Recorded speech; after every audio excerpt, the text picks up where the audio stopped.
저는 이 시간 들으라 이스라엘아, 이런 제목으로 하나님의 말씀을 선포하겠습니다. 첫째로 오직 주는 한 분 있습니다. 이스라엘 백성은 하나님이 특별하게 섭리하신 민족입니다. 믿음의 조상 아브라함을 통해서 유대 나라를 선택하시고 열방을 구원하고자 하나님의 아들 예수 그리스도가 유대 나라에 오셨습니다. 그리고 그 예수 그리스도를 통해서 열방을 구원하고자 하시는 하나님의 구속사의 섭리를 이루기 위해서 하나님께서 이스라엘을 선택하셨습니다. 그러기에 하나님께서는 모든 나라 가운데 유다 나라를 특별하게 성별하신 것입니다. 그래야 400년 애굽의 노예 생활에서 민족의 지도자인 모세를 통해서 이스라엘을 해방시킨 하나님은 광야 40년 동안 우리가 아는 대로 특별한 은혜와 기적을 행하셨습니다. 광야 40년 동안 하나님께서는 이스라엘 백성들에게 만나와 메추라기를 먹여주셨고, 마실 물이 없을 때에는 반석을 쳐서 생수를 나게 하셨습니다. 그리고 추위에는 불기둥으로, 그리고 낮에는 구름기둥으로 이스라엘을 인도하셨습니다. 이렇듯 이스라엘은 하나님의 특별한 은혜와 사랑을 입은 백성임에도 불구하고 하나님께서 염려하시는 것은 바로 그들 가운데 광야에서 태어난 이 세대들이었습니다. 광야에서 탄생한 이 세대들은 이제 장성해서 가나안 땅에 들어가기 전에 이들을 가나안 문화, 다시 말하면 세속 문화에 동화되지 않기 위해서 하나님께서 그들을 영적으로 무장시킬 필요가 있었던 것입니다. 그것은 가나안 문화라고 하는 것이 농경 문화였는데, 그 당시에 바알과 아스타로스라고 하는 그러한 신을 섬겼습니다. 이 신들은 풍요와 타산의 신이었습니다. 뿐만 아니라 아남멜렉은 별을 숭배하는, 별을 상징하는데 별을 숭배하는 그러한 신입니다. 즉 태양과 별을 숭배하는 종교로, 이것이 후에 사람을 불태워서 제사를 드리는 데까지 그렇게 나가게 됐습니다. 다시 말하면 인신 제사를 드리게 됐는데, 이게 바로 몰렉이라고 하는 신에게 드린 것입니다. 그런데 스데반 집사가 사도행전 7장 43절에 보면 벌써 그 당시에 이 유대인들이 이러한 제사를 드렸습니다. 그래서 이러한 것에 대해서 스데반 집사가 이제 지적하는 내용이 나옵니다. 사도행전 7장 43절에 몰록의 장막과 신레판의 별을 받들었으며 이것은 너희가 절하고자 하여 만든 형상이로다. 성경에는 이 신에게 제사 드리는 내용이 열왕기하 21장 6절, 에스겔 16장 20절, 그리고 에레미야서 7장 31절에 그렇게 기록이 되어 있습니다. 뿐만 아니라 솔로몬이 몰렉을 위해서 우리가 열왕기하 16장 3절과 21장 6절에 보면 이 솔로몬 왕이 몰렉 신을 위해서요 큰 산당을 지었습니다. 그리고 아하스 왕과 므낫세는 자기 자식을 이 몰렉 신에게 드렸습니다. 요시야 왕은 이러한 몰렉 숭배 사상을 금했습니다. 하지만 유다는요 갈수록 더욱더 갈수록 이러한 일들이 많아졌다라고 하는 것입니다. 다시 말하면 이 가나안 문화는요 유일신이 아니고 다문화, 다신론 사이였습니다. 이러한 상황을 염려한 모세는 오직 이 세상을 다스리는 분은 그러한 신들이 아니고 살아계신 하나님이다 라고 하는 것이죠. 이 세상의 신은 살아계신 하나님, 우리가 성경에서 믿는 그 하나님밖에 없다고 말씀하시는 것입니다. 따라서 우리가 믿는 하나님은 사람들이 인간의 생각 속에서 만들어낸 상상에 의해서 만들어낸 그런 조작된 신이 아닌 것입니다. 또 우리가 아는 대로 그리스와 로마 문화에서 나오는 그러한 많은 신들이 아닙니다. 이러한 신들은 말도 하지도 못하고 듣지도 못하고 걷지도 못한다고 성경이 말하면서 그러한 신들을 섬기는 사람들을 하나님이 심판하신다고 말씀하셨습니다. 따라서 이스라엘의 하나님은 그런 신과는 다른 것입니다.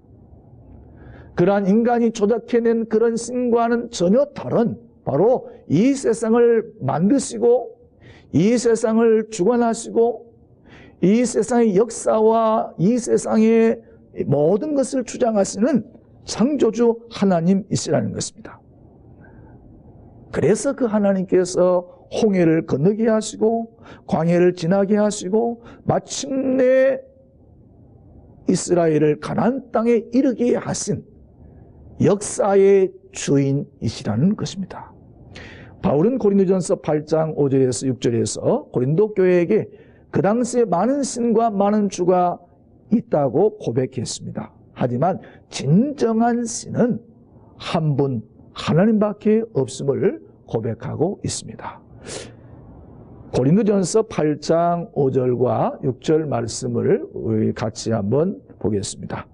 비록 하늘에나 땅에나 신이라 불리는 자가 있어 많은 신과 많은 주가 있으나 그러나 우리에게는 한 하나님 곧 아버지가 계시니 만물이 그에게서 났고 그를 위하여 있고 또한 한 주 예수 그리스도께서 계시니 만물이 그로 말미암고 그로 말미암아 있느니라. 사랑하는 성도 여러분, 우리가 믿는 하나님은요 한 분 하나님이 있습니다. 그분은 역사의 주관자이시며 인간의 생사화복을 주장하시는 오늘 또 역사의 현장 속에 우리와 함께 하시는 살아계신 하나님, 창조주 하나님이심을 여러분들 믿으시기를 바랍니다. 그렇기 때문에 우리가 그 하나님을 사랑하라 이렇게 오늘 말씀하고 있습니다. 마가복음 12장 28절에서 34절에 보면 한 서기관이 예수님께 나와가지고 예수님께 질문하는 내용이 있습니다. 서기관이 예수님께 이렇게 말하죠. 모든 계명 중에 무엇이 첫째 되는 계명입니까? 이때 주님은 이렇게 말씀하셨습니다. 첫째는 이것이니 이스라엘아 들으라. 주 곧 우리 하나님은 유일한 하나님이시니 내 마음을 다하고 목숨을 다하고 뜻을 다하여 그리고 힘을 다하여 주 너희 하나님을 사랑하라 하신 것이요. 둘째는 이것이니 내 이웃을 내 자신과 같이 사랑하라 하신 것이라 이보다 더 큰 계명이 없느니라 이렇게 말씀하셨습니다. 여기서 마음이라고 하는 말의 뜻은 헬라어로 카르디아스라고 하는 말의 뜻인데 이것은 심장이라는 의미를 가지고 있습니다. 다시 말하면 우리가 마음을 다해서 하나님을 섬기라고 하는 말의 뜻은 우리가 하나님을 섬길 때, 하나님을 예배할 때 우리가 진실로 우리 마음속 깊은 곳에서 하나님 앞에 예배하고 하나님 앞에 찬양하고 하나님 앞에 봉사하라는 것입니다. 예수님도 말씀하시기를 내 보물이 있는 곳에 내 마음도 있느니라 이렇게 말씀하신 것은 사람들이 마음이 있는 곳에는 반드시 거기에 물질이 있다는 것입니다. 물질이 따라간다는 것입니다. 그 얘기는 마음이 없는 곳에는요 물질을 들이지 않는다는 것이죠. 야고보 선생은 야고보서 2장 14절에서 17절에 보면 이렇게 말씀했습니다. 사람이 믿음이 있노라 하고 행함이 없으면 무슨 유익이 있느냐? 그 믿음이 능히 자기를 구원하겠느냐? 만일 형제나 자매가 헐벗고 일용할 양식이 없는데 너희 중에 누구든지 그에게 이르되 평안히 가라 배부르게 하라 하며 그 몸에 쓸 것을 주지 아니하면 무슨 유익이 있으리요?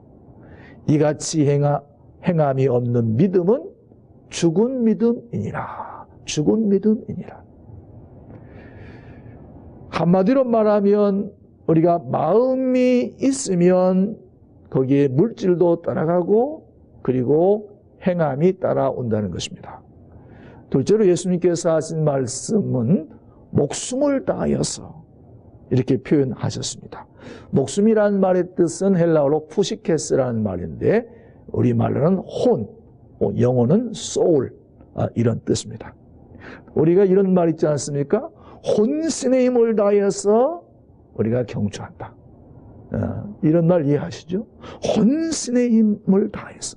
이것은 제가 재해석을 하면 정말 우리가 전체 홀리스틱 전체적인 의지를 가지고 하나님을 사랑하라는 의미일 것입니다. 셋째는요, 여기서 힘을 다하여 라고 하는 말이 나오는데 이것은 헬라어로 이스키오스라고 하는 말입니다. 이 말은 또 히브리어로 무엇이라고 하는 뜻인데요. 이 말의 뜻을 제가 사전적 의미를 찾아보니까 이런 뜻이었어요. 힘을 다해서. 경제적인 힘을 의미하는 것이었습니다.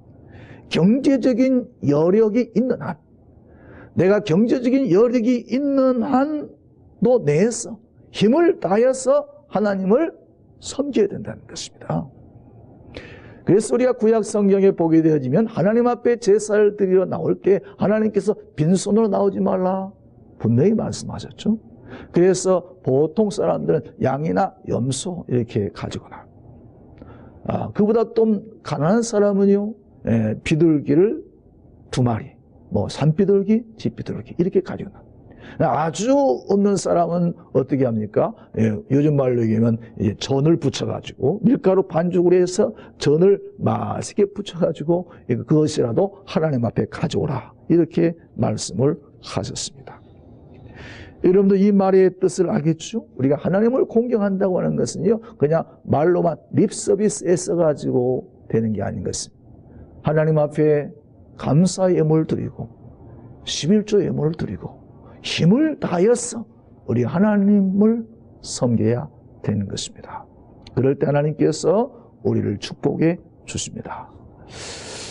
지난 1월 24일자 모 신문에 한국기독교 100주년 상임이사이신 김경래 장로님의 간증이 있어서 제가 그 기사를 읽어봤는데요. 참 감동을 받았습니다.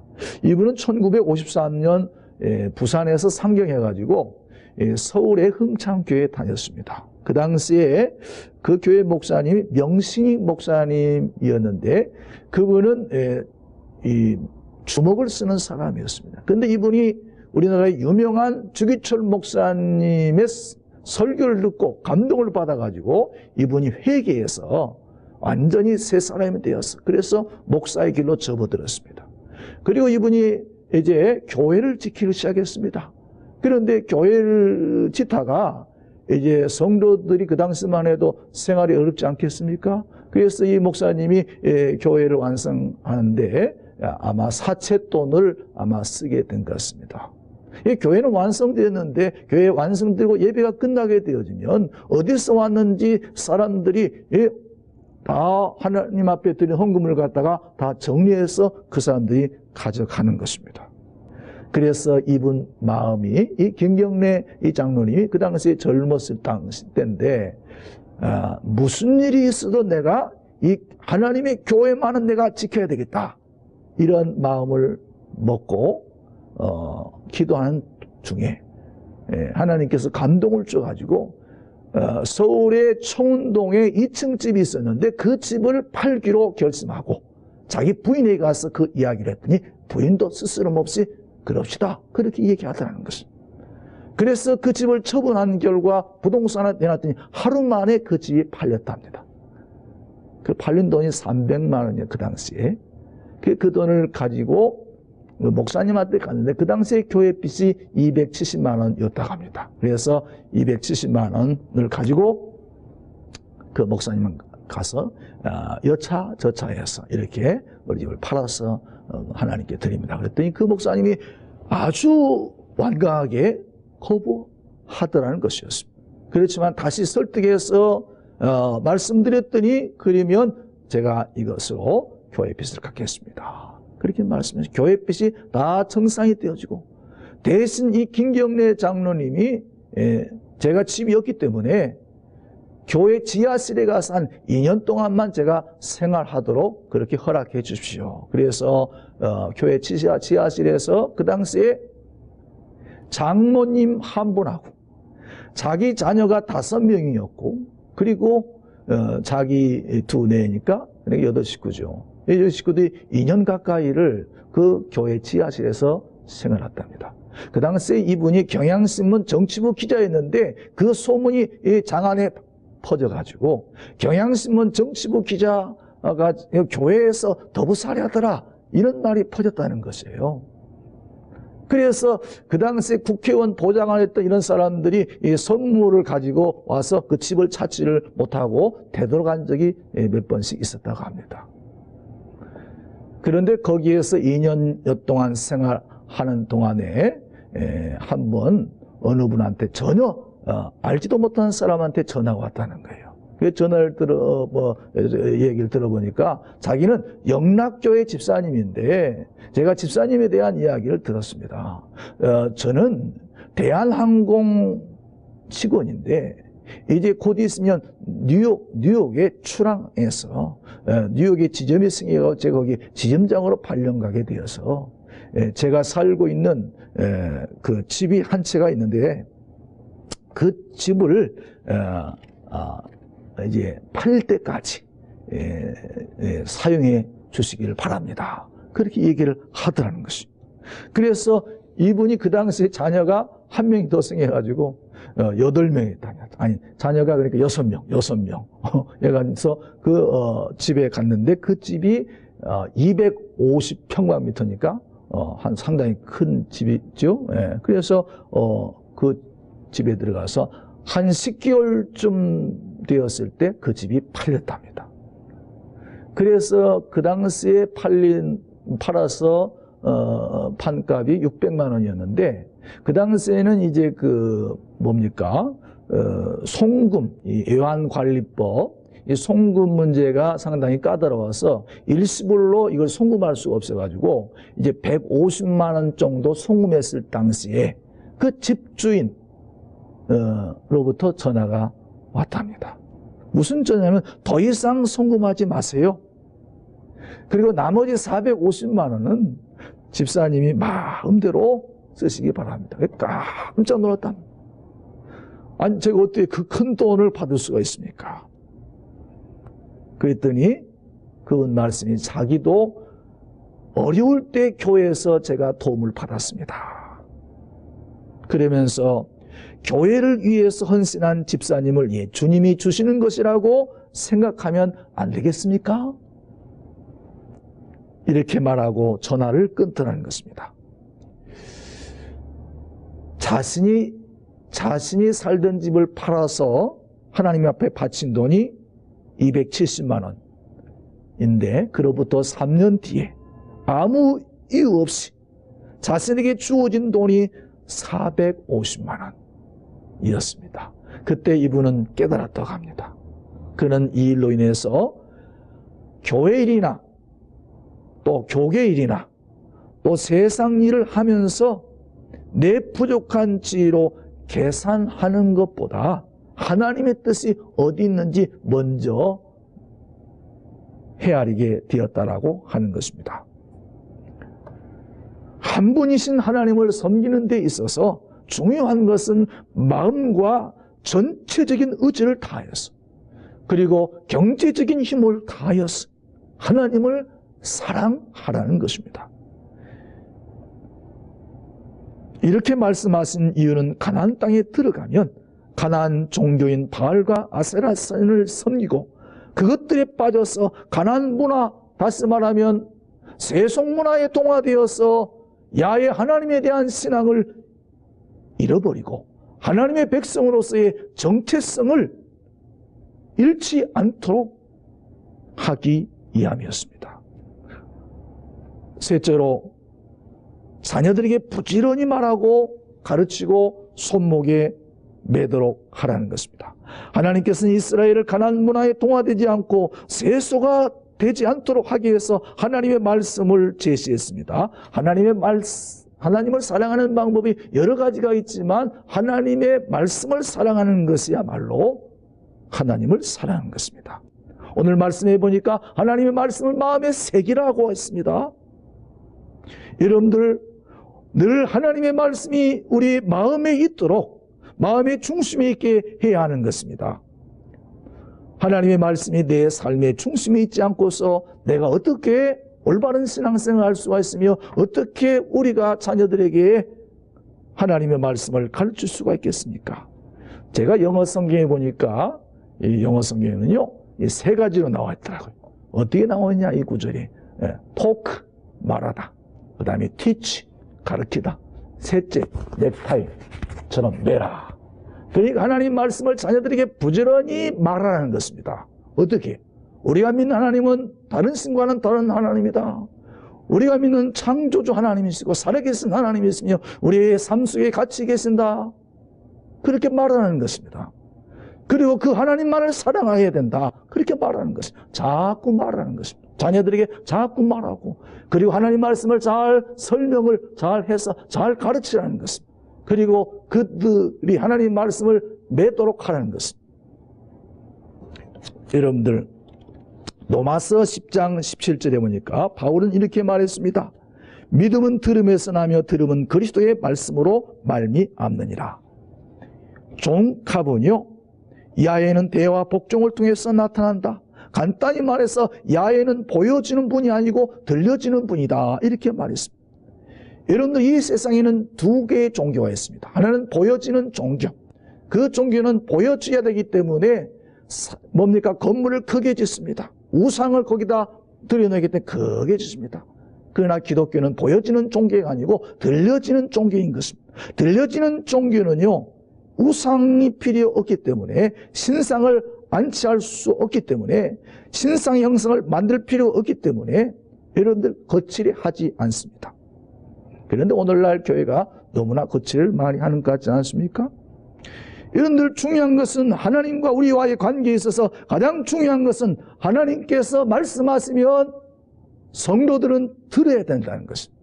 그리고 그 말씀에 순종해야 된다는 것입니다. 여기서 듣는다고 하는 말의 의미 뜻은 그 말씀을 잘 이해하라는 것입니다. 잘 이해하면서 들으라는 것입니다. 그럴 때 순종으로 그렇게 나오게 되어져 있는 것입니다.